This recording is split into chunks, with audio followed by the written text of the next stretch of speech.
Hello, this is Dr. Regino, and I'm from Victor Valley College. Welcome to this audio slide presentation, Designing Successful Faculty Training for Online Teaching, Part 2.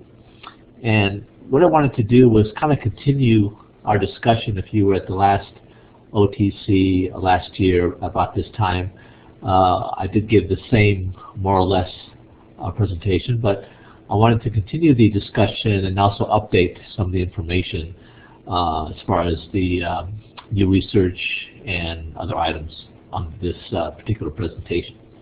So let's get started.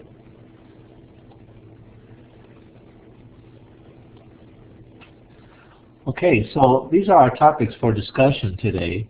I want to talk about some conflicting views as the research as of last year has brought out between faculty and what they think about or what they perceive about as far as online learning is. And there's a kind of good comparison we'll take a look at between faculty and administrators. Also, from last time we did discuss the basic learning theories, which I think are very important when we talk about online teaching, and these are the theories that underlie the practice. Also, we have some research into the best practices of online teaching and learning, and that popular item, the MOOCs, right? MOOCs are still going on these days, as you all well know, and I want to talk about that as well as define it, and also talk about some of the newer things that have transpired since we last talked, and also strategies in development, faculty development for teaching online. We'll end with that. And that is really sort of our focus as far as what I hope you can come away with, some good ideas for potential faculty development at your college. Okay, first of all, let's talk about some of the latest research. This is according to the Babson Survey Research Group. They teamed up with Inside Higher Ed to do this study, completed it as of last year. And I'm not going to go through the whole study. Obviously, it's quite quite detailed. I have a reference at the bottom there, though you could look up online very easily. But basically, what they found out in a nutshell is that when faculty were surveyed, and this is about 4,500 faculty across the country in different types of schools, two-year colleges, all higher ed, by the way, two-year colleges, four-year universities, private for-profit and private non-profit. What they found out was that faculty were more pessimistic than optimistic about online learning. However, they found out that the academic technology administrators were more optimistic, and that's pretty interesting right there. Basically, what we can deduce from that is faculty still have a lot of issues with online learning and its effectiveness, whereas the technology administrators, and we're talking about directors of distance ed, people of that nature, they are optimistic about it. So as you can see by the graph right there, this is the case. Okay, when they looked at the responses on the survey from the academic officers, right, the chief academic officers, about 1/3 of them considered online learning outcomes inferior, or somewhat inferior to face-to-face. There's that kind of broad range there. However, faculty, nearly 2/3, said basically the same thing. So as we can see, that graphing of inferior or somewhat inferior was more broadly based as far as the decision with faculty, as opposed to the ones who basically call the shots, right? The CAOs. So there's a difference in how they perceive the effectiveness of online learning. Okay, in this slide, we further the point that faculty with direct online teaching experience have more positive views than of online learning than those who don't, and that's pretty obvious because those faculty, obviously, who have some experience teaching online. They are more positive about online learning, right, than those who have never taught online, frankly speaking. And I think that's pretty obvious in most of our experience. Maybe in your experience too, before you taught online, you may have had a lot of questions about it, weren't really sure. But this survey out of all this faculty, and by the way, sorry I failed to mention the administrators, by the way, that were polled. There's about 600 of them across the country, and again, from all these different types of institutions. But I think this is a good survey. It just shows where we are currently with the perception of online learning effectiveness. Now, in this next slide here, and on this graph, we can see that there's a negative pattern about online education. This shows how the online education improves when faculty is asked on the potential of online learning to help students. And those that agree to strongly agree equal 38% in this slide. So this negative pattern, sort of with faculty anyway,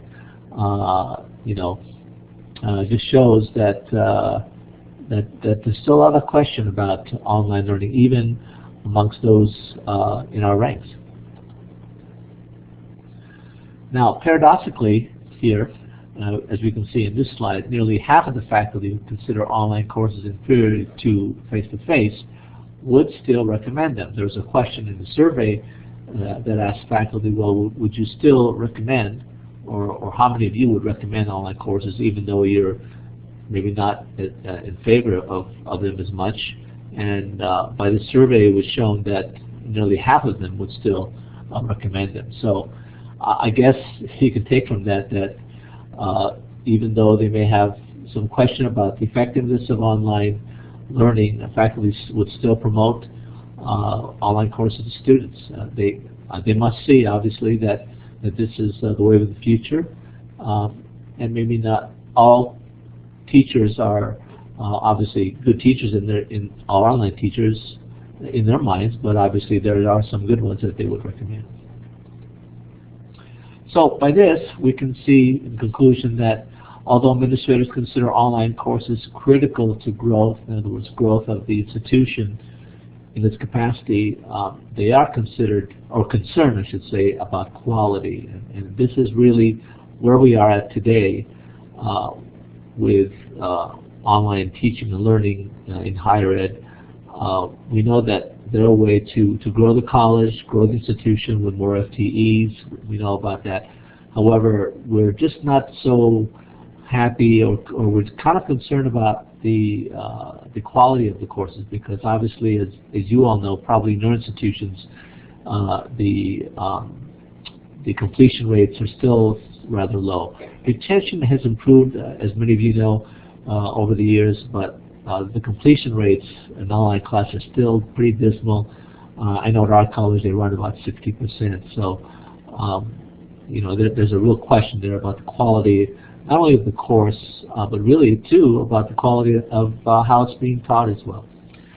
And although there's a vacuum of information about faculty's perception of online learning, the point is that they remain cautiously optimistic, and that's faculty, that online courses will somehow improve. And I don't know about you, but I think even though I'm an administrator currently, put on my teacher hat, right now, I would say that there is some hope. Obviously, the new way, so to speak, these days is to teach with technology, and we're improving all the time using new tools, using new techniques, and there's some really good work going out there, as you very well know. And there's a hope that these courses will improve. Okay, let's take a look at the basic learning theories underlying online teaching. I think these are all very important, and as it noted here, it's all learner-centered. Many of you know or have heard of Malcolm Knowles. He studied adult learning in the 50s, focused on the adult education process here in this country, and made a distinction, as he wrote about his findings, in that there was a definite difference in how adults learn, and he coined the word adragogy, versus the way children learn, and that's, as we all know, pedagogy. And the idea about adults in their way of learning is they bring a lot to the table. And these are the kinds of things here that Knowles actually, was able to realize in his study of the adult learner. And just to go down through the list here, they obviously have a self-concept, more mature.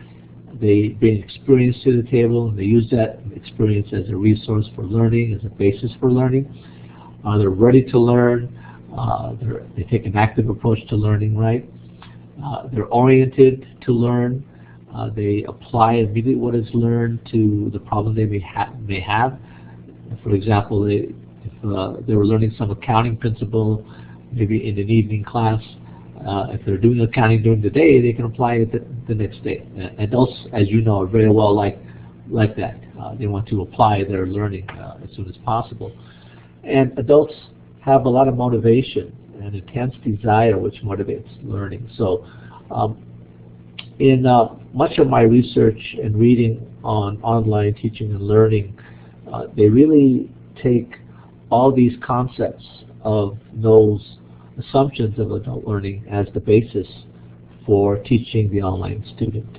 The online student has all these particular characteristics, or should have them, as Knowles has pointed out. Another theory that backs up a lot of what we do online as far as teaching and learning is this theory of constructivism. And many of you know this already. It's the way we approach knowledge and how we gain knowledge. And as you know, constructing knowledge in the constructivist approach, or theory I should say, is one that says that knowledge is built upon previous knowledge. So you have a sort of scaffolding effect, right? And that's really how one learns in our society, basically. And this is versus the way that knowledge is typically, I guess, if you will, disseminated in a traditional class in which the lecture approach is used, where students, are supposed to receive knowledge, but basically it's not as effective as constructing knowledge, and you passively receive it in that model. This also says, or constructivism also says, that the transmission modes of education, like lecture actually, doesn't address any kind of misconceptions that one may have in learning. In other words, there's no time to interrupt the professor, right, in the middle of his lecture at UC Berkeley, if you've been in a class like that, large lecture hall, to try to converse or try to check your misconceptions with the right idea. There's no way to do that in that kind of approach. But in constructivism, you are building knowledge, so there's a time to deliberate over beliefs, etc., and new knowledge. So this is basically what constructivism is. It's really the effective approach in learning. Now, some of you may know about Maryellen Weimer in 2002 in a seminal book, I believe, called Learner-Centered Teaching. She gave 5 key changes, in practicing the learner-centered classroom environment. And you look at these, basically, they all point to the adult learner, by the way, if you can really kind of see the underlying implications here. But the learner-centered classroom has all these characteristics, right? There's student equality, the power in the classroom is not just with the instructor, but also with the student. The function of the content is really to learn. It's not just just kind of a rote knowledge type of situation, but you are gaining skills as you learn the content. The role of the teacher, by the way, as you probably heard before, is not the sage on the stage, but the guide on the side. So the teacher has to have more of a facilitative role in the learner-centered classroom. And of course, the responsibility for learning really points back to the student.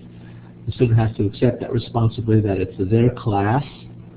They have the responsibility to learn, and if they're not learning, it's not totally the teacher's fault, right? The student has to accept that responsibility. And then the purpose for evaluation is that it promotes learning from one level of subject matter to the next, right? It's not just to get a grade, as we all have our experience, you know, in our own learning prior.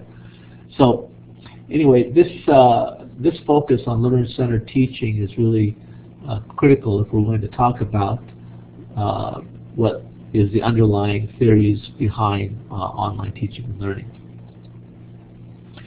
Okay, so what we've seen is that the basic theories underlying online teaching is understanding that the learner is an adult, so adult learning theory applies. Knowing that the learner in an online learning environment is constructing his or her knowledge based on the activities in the online course, obviously, and that we have here is a learner-centered environment where the learner really is the key person in online teaching and learning. They are where everything happens, basically. As instructors, we can only design the course, have the materials there, but really a lot of the learning will take place based on how the student interacts in the online class. Okay, let's take a look at some best practices in online teaching and learning. And all that we're discussing here is all going to give us a really good picture, I believe, of how we need to mold and design our faculty development. Okay, here's some observations I've noticed about some best practices, and that is that business education is driven by technology innovations. In other words, the more we advance in distance ed is very correlative to the technology that's out there. As you know, in the beginning, when we had discussion boards, they were mainly discussion boards with mainly text, and they were asynchronous, and I enjoyed them. I mean, as a teacher, they were good. But nowadays we have some of you know about voice threading. Now you don't just have the text in a discussion situation, but you can have sound and also video with it all together. So technology has now given us more ways to adapt to different teaching styles, right? So technology is really driving the way we teach. And there's a wealth of innovative technology tools being discussed and utilized. I mean, nowadays, besides wikis and blogs, which I think are a little bit older, now we're talking about tweets, right? Posts on Facebook, things of that nature. So I think as an online instructor, you have more tools that are available to you, right? And the interesting thing about what I noticed in the field today is that even though we have a lot of this technology that's available and even training for it, faculty still is skeptical. We don't have hordes of faculty jumping into online teaching. I think, and I know this not just from my own experience, but also from the literature, and many faculty see online teaching as a lot more work, and it is, frankly speaking. So obviously they're not running, hordes of them not running to teach online, but obviously when they do, we who are the practitioners want to make sure that they know what they're doing. And up till now, I think the best practices really seem to be pretty well standardized now. I mean, we have now INACOL standards, and we'll talk a little bit more about that later, but we have standards of design, standards of teaching, and these seem to be what's driving the best practices, right? However, what I noticed in my studies my observations on best practices is that a lot of faculty still are asking for more understanding of online pedagogy, or adragogy, we should say here. There's not a whole lot of emphasis on that. I'm not quite sure why that's not out there.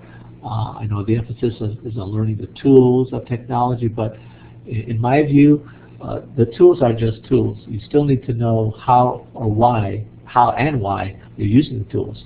And that's where the adragogy or pedagogy comes in for online teaching and learning. So you have to know the basis of why you're using that particular tool. And that's what we did talk about, the adult learner and all the characteristics of the adult learner. Okay, so here's key elements of a good online course. And many sites you'll find online, many of the organizations out there, the institutions out there in which faculty are trained, they'll say the basic elements or the key elements of a good online course can be defined in 3 areas. Number 1, it's got to be quality course design. For example, Quality Matters, this is the Maryland Online rubric that they use to have a good, well-designed course. And a good online course also has quality performance from the instructor. In other words, the instructor knows what he or she is doing. They're using best practices from what works, in others' experiences, what they've learned, and what works best for them. And then thirdly, if you have adequate support services, that is technology support at your institution, you'll have good an online teaching experience. So you need all these 3, obviously. Okay, let's talk a little bit about the Quality Matters rubric. And here is what the rubric entails. It has a set of 8 general standards and 41 specific ones. And these are used to evaluate the design of the course. So if you are going to use the Quality Matters rubric, and we're not going to get fully into it, I think it's obviously a rubric and a way to standardize your courses in the way you teach. And you really should look into that. By the way, I think it's a really a good way to gauge whether what you're doing is really is really on par or not. The Quality Matters rubric also explains the application of the standards, the relationship among them, and it has a scoring system and a set of online tools that facilitate the evaluation by a team of reviewers. So if you get into that system, obviously there's going to be reviewers to review your particular course and the way it's being taught. And here's the rubric here, 8 general standards, as you can see here. Course overview, and introduction, learning objectives, assessment, instructional materials, learner interaction, course technology, learner support, and accessibility. And I think we all know that according to Quality Matters, at least with this rubric, it really covers the basic design of the course, right? So if you have all these going on, you have a good class. It's really not a mystery these days, right? Now here's some basic principles that I know I've noticed through my years of teaching online and also through my research. And I highlighted them sort of in red here and on this slide. This is taken from Diane Howard.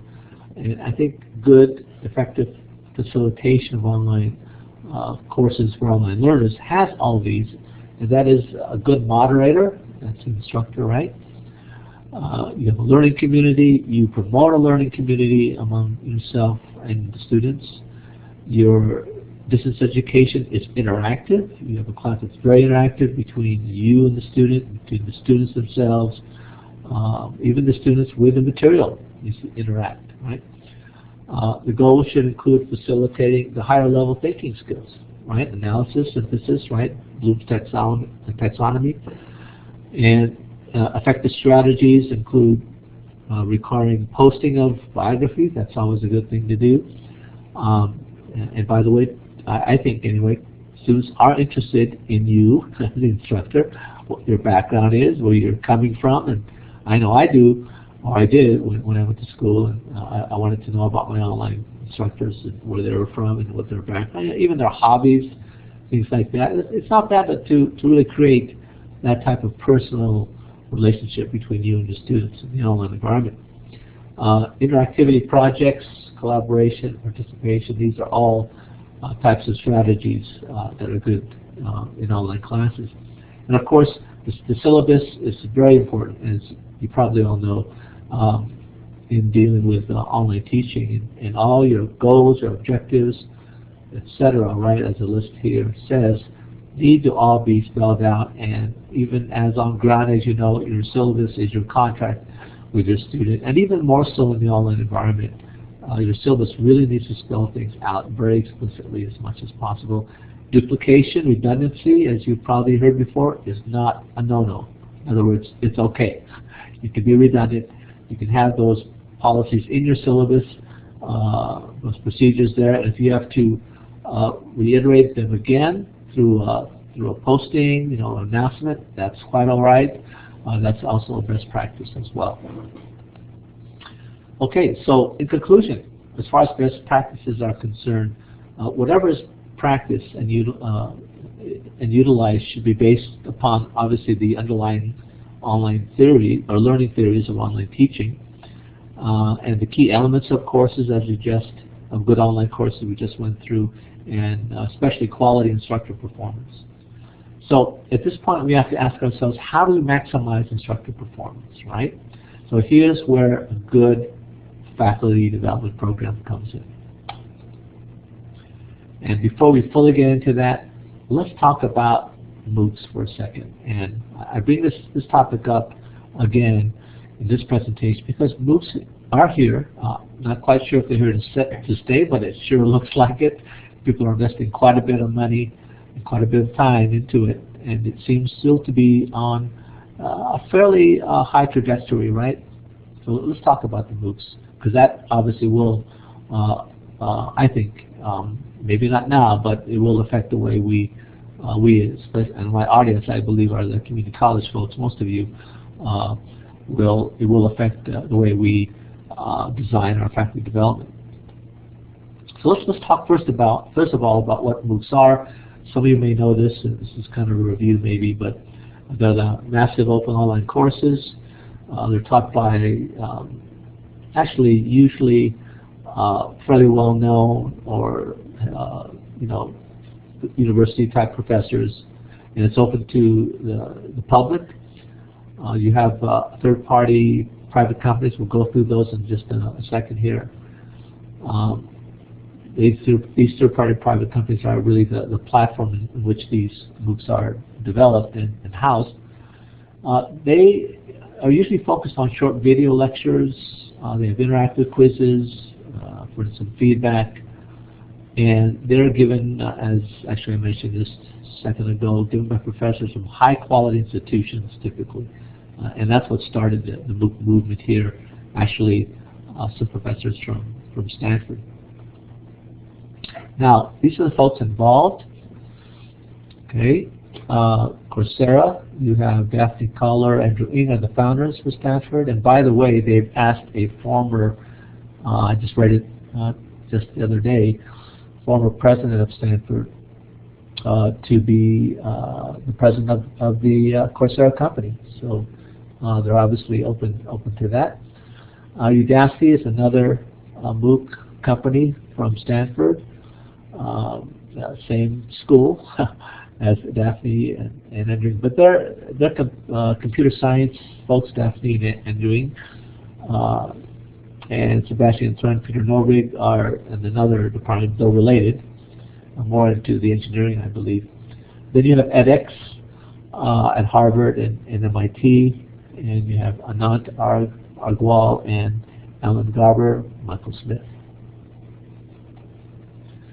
Now, last year, if you remember, if you were with me in this discussion last year, we only had the first two lines here, and you can see that from October 12th, right, when the MOOCs started, they started with a bang, obviously. I mean, right away they had so many courses and partners, etc. But look at the trajectory. I mean, just in 1 year, they went from 43 courses to 388. These are courses that were developed with all the faculty that were involved at the different institutions, right? And their partners, meaning other institutions that came to Coursera and wanted to partner with them to develop the courses. And look what happened with students. I mean, they had 640,000 off the bat when they first started. Now that's grown to 7.1 million, and that's just phenomenal growth in just not even quite 2 years yet, right?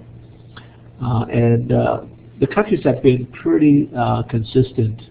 They're in 190 countries. Well, they were back in 2012.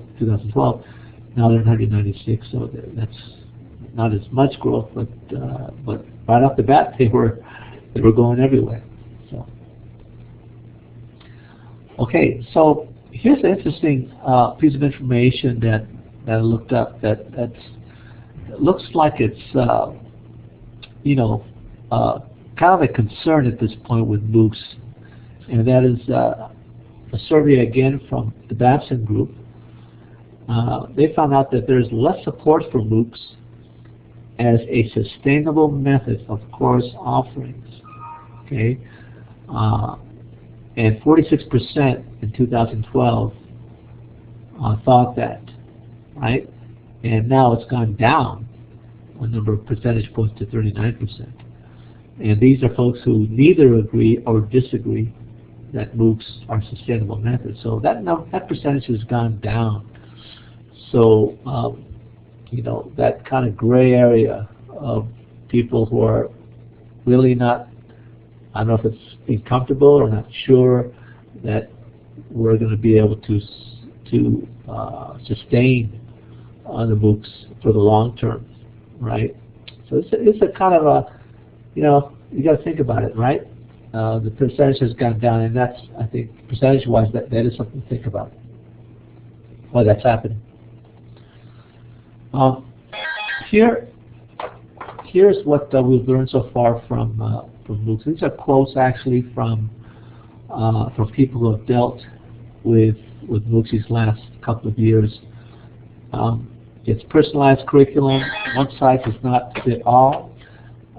Students need to practice with the material, obviously. Every student needs to engage in the material. This ability to interact actively with the material is essential to student learning. Peer grading is a surprisingly effective strategy. These are things that they found out with the MOOCers or MOOCers, or however you want to call that. And then lastly here, a global community is formed around a shared intellectual endeavor.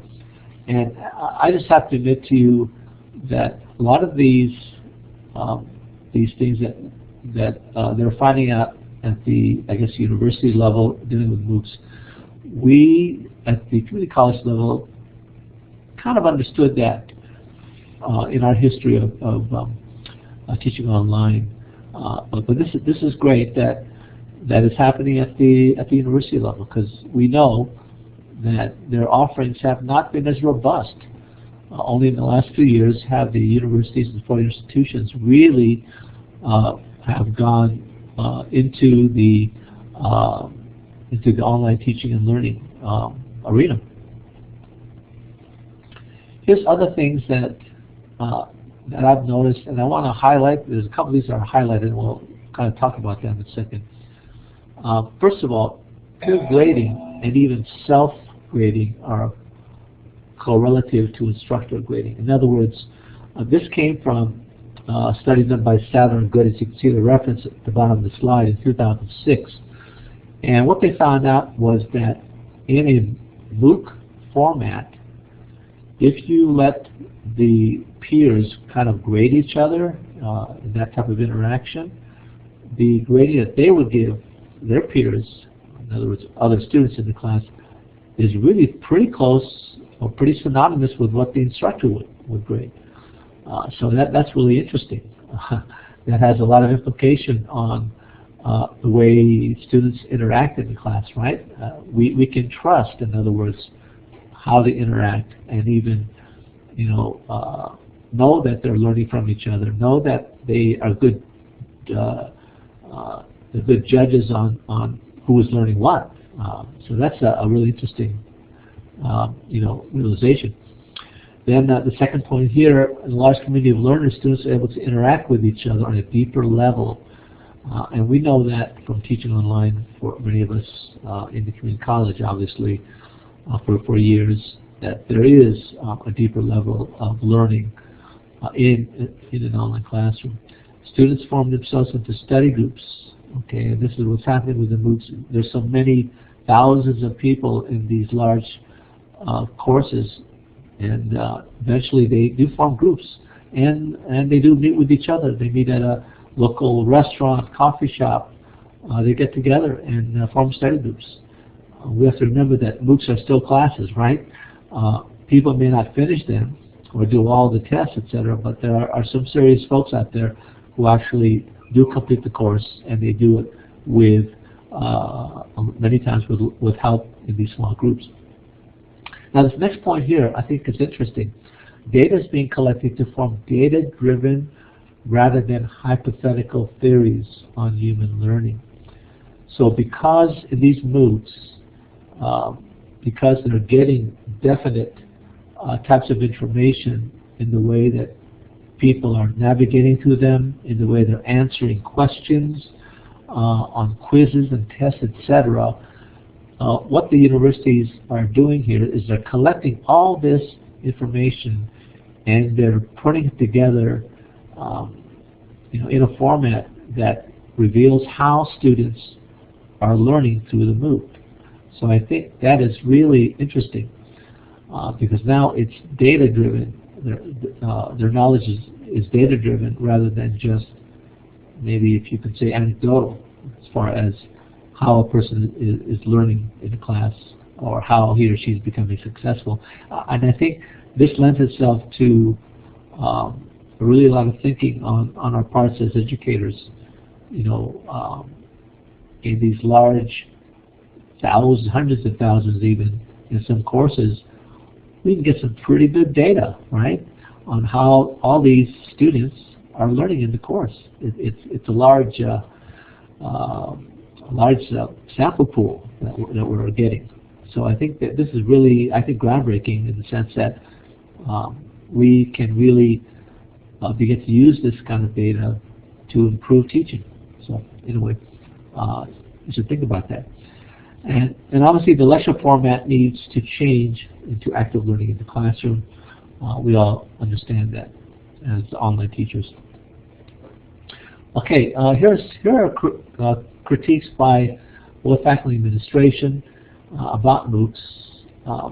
They're face-to-face interactions. Lectures are, by the way, and some people think, hey, you can't just forget about the face-to-face lecture. That's really important. Public lectures will never replace online ones. True. The quality of live student interactions is not the same online. That's true.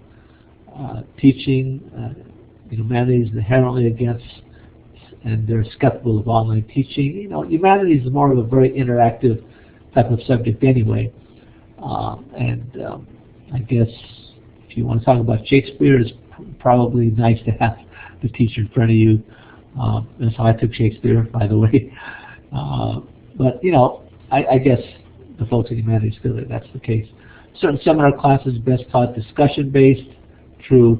And online discussion forum is very different from an on-ground one. True. I know I have a political science professor here at the college who has a live, asynchronous through CC Confer, a chat with his online students.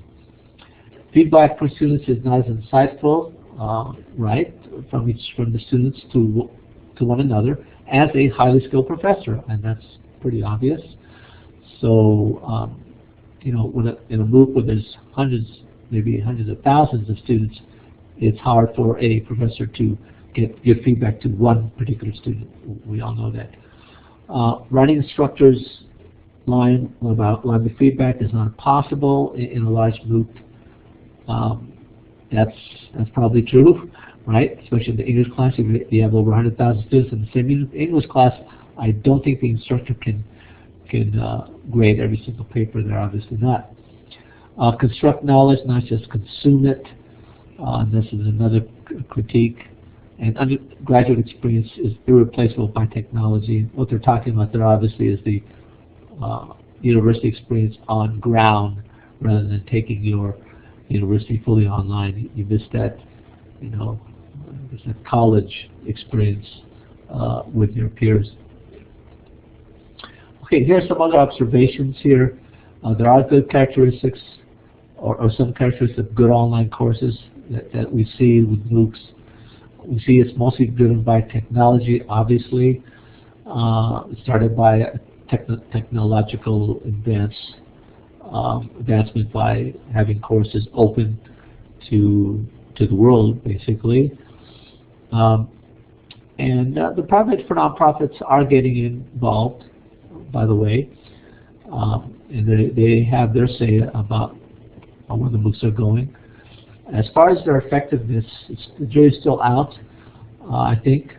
But as we all know, those who are in the MOOC business are pretty excited about what they're doing, and they are, I think, for a greater part, changing the way the world is getting educated. Right? You have free classes from the top universities in this country, right? MIT and Stanford. I mean, what more can you ask as far as quality education? So they have the potential to change, obviously, the change of delivery of higher ed. But as we all look at the mass, that's what they call them, mass of open online courses, because there's a lot of people in the course, so one must always ask about quality and retention in the course. And there's different ways of looking at that, obviously. But if you have 23,000 who complete the course where 100,000 were in the course, you know, some will say, hey, that's still a success because 23,000 completed, right? Even though there was 100,000. But I think as we continue to experiment with the MOOCs, we'll really get to know more about the quality. And I think what they're doing at the universities and doing doing with the research on MOOCs will help with understanding more about how to teach in a qualitative way. Okay, now let's go in the last few minutes here about some strategies for faculty development in online teaching. And I just want to spend a little bit more time on this slide here. What we need to do, I believe, is to create a culture of staff development within our institutions. And if you don't have that yet, I think that's something we all need to be working on. And I think we all need to have a college resource page. I think many of the colleges do. We put our here at Victor Valley. We put our policies. We've passed through the academic senate, such as regular effective contact, authentication, all these kinds of different policies we pass. We put it on there for everyone to see, to understand, and to learn from. And we have a good faculty-driven DE and the staff development committee. So we're concerned with staff development here, and we have a committee that meets on it regularly to basically plan our different staff development activities. And your administrative support is crucial because obviously they fund all these activities. And as another strategy here, promote faculty development networking, and I know that goes on at our conferences as this one, the OTC, but I think some academies that are created are excellent too. And something that we're looking at here, and we've started to develop that in part in our region, and that is a training consortium that's made up not just with faculty and practitioners and administrators from our college, but also from nearby colleges who are interested in developing good professional development for online teaching and learning. And here's a slide of what we're doing in our area. At Mount San Jacinto, they have 3 days of faculty development. They get into effective practices. They talk about Blackboard tools and teaching strategies and other types of professional development. And we at Victor Valley have followed suit. A few years ago, we went to their faculty development academy, and we realized we need to have one as well. So what we've done is we've devised a one-day faculty development, and we hired one to come and give it. And as I heard, by the way, this because we're talking about one, they are developing a shorter type of training. I think it's about 8 weeks rather than their longer, almost 6-month certification process at this point. Anyway, we'll get to that in just in a second here. Victor Valley, we have faculty workshops we hold sometimes every other week or every 3 weeks. And we've done in fact, we just finished a academy where we had Blackboard come and support us with training. They sent their trainers over.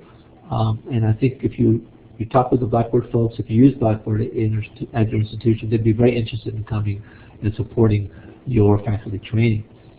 And what we've done with MSJC, since we go down there, we've invited them up here, so we have a reciprocal type of training going on. And I think if you have colleges, especially that are within proximity to each other, that's very, very easy to be done, and you share expertise, right, between your institutions.